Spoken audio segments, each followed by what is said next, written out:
북한에서 지난 19년 동안 축구장 33만 개에 해당하는 산림이 사라졌다고 합니다. 네, 식량난 때문이죠. 산에 밭을 만들고 또 나무를 땔감으로 사용하기 때문이라는데요. 네, 양묘장은 탄약, 산림복구는 자연과의 전쟁으로 선포하면서 최근 대대적으로 나무 심기에 나섰다고 합니다. 네, 북한의 치열한 산림 복구 전투, 그 실태를 장미일 기자가 살펴봤습니다.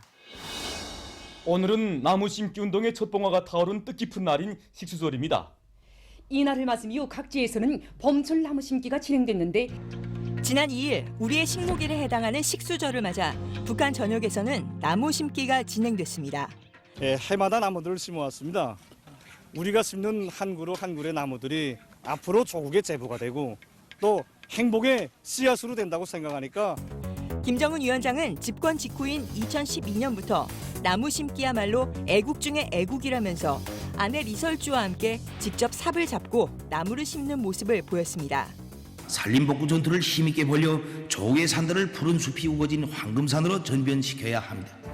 올해 발간된 김정은 위인전 위인과 강국시대는 산림 복구를 아예 더 이상 물러설 길이 없는 자연과의 전쟁이라고 선포했습니다. 김 위원장 자신은 당과 군대와 주민들을 총동원한 나무 심기 전쟁의 총지휘관, 어린 묘목을 생산하는 양묘장은 탄약을 생산하는 군수공장에 비유했습니다. 그래서 시범 양묘장을 아예 군인들이 만들도록 지시했다는 겁니다. 북한은 왜 이렇게 산림 복구의 절박함을 드러내는 걸까? 먼저 전 국토의 80%에 달하는 산지를 경제적으로 활용하자는 겁니다. 의식주 재료가 모두 나오는 산이야말로 대북 제재를 이겨내는 3대 전략 자산 중 하나로 꼽을 정도입니다. 그보다 더 시급한 이유는 황폐화된 민둥산이 북한의 식량난과 경제난을 더욱 가중시키기 때문입니다.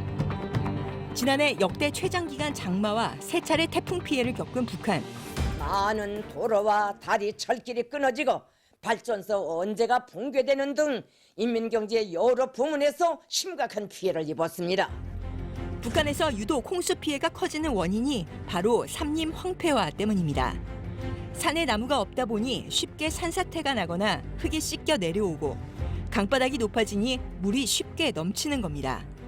비가 많이 내릴 경우에 그것을 흡수하는 능력이 상당히 떨어질 수밖에 없고, 그런데 이제 어쨌든 그것을 일정하게 제어할 수 있는 부분이 산림입니다. 훼손이 상당히 과거부터 심각했죠.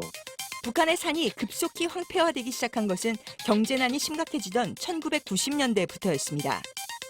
산에 나무를 불태우고 그 자리에 층층이 다락밭을 만든 겁니다.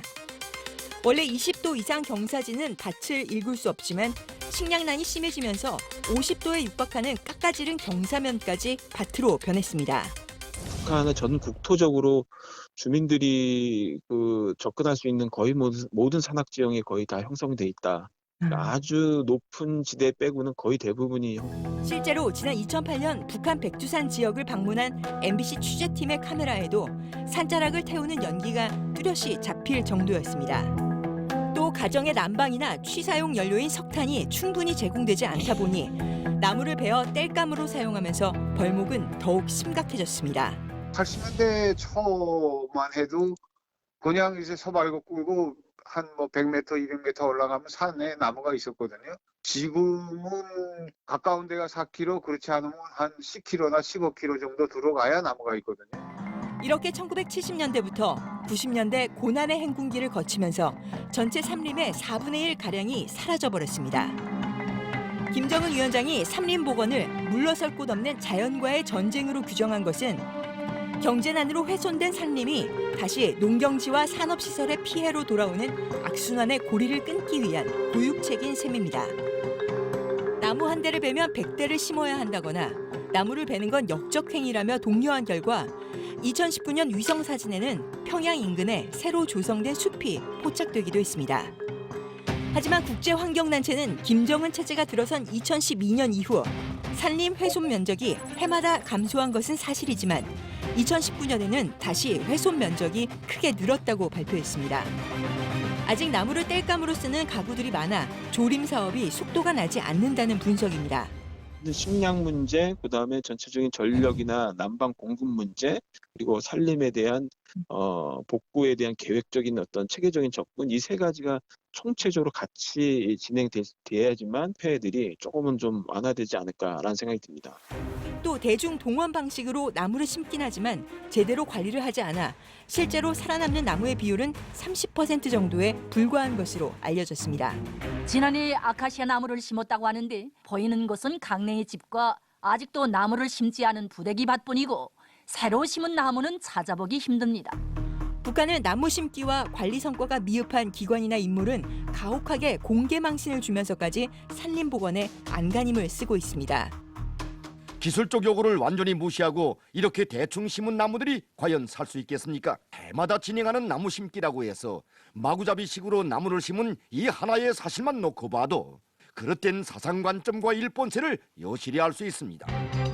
노동신문은 산림보호가 경제를 파괴하는 자연재해를 근원적으로 막는 경제사업이라면서 어떤 조건과 환경에서도 무조건 해야 한다고 강조했습니다.